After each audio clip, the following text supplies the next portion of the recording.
ব্যবহার নাকি ইলেকট্রিক রাখবেন?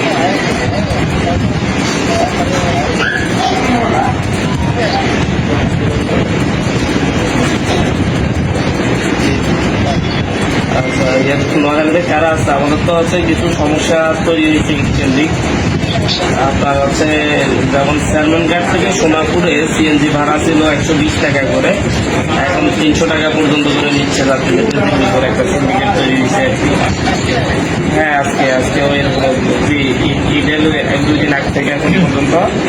এবং হচ্ছে ওই সিটাকে ভাড়া 150 টাকা যেটা সেটাকে 180 টাকা, 180 টাকা যেটা সেটা 200 টাকা কলমে লিখে টিকিট করতেছে। জি জি, স্যালমনঘাট থেকে নলছিরা থেকে স্যালমনঘাট। একটু যদি হচ্ছে মোবাইল ফোন চালু করে যদি একটু অ্যাকশন নিতে।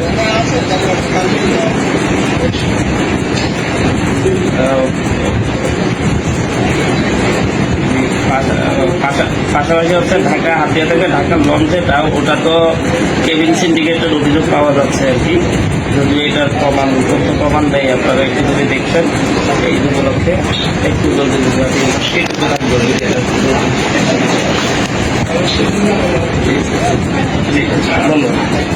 আসসালামু আলাইকুম।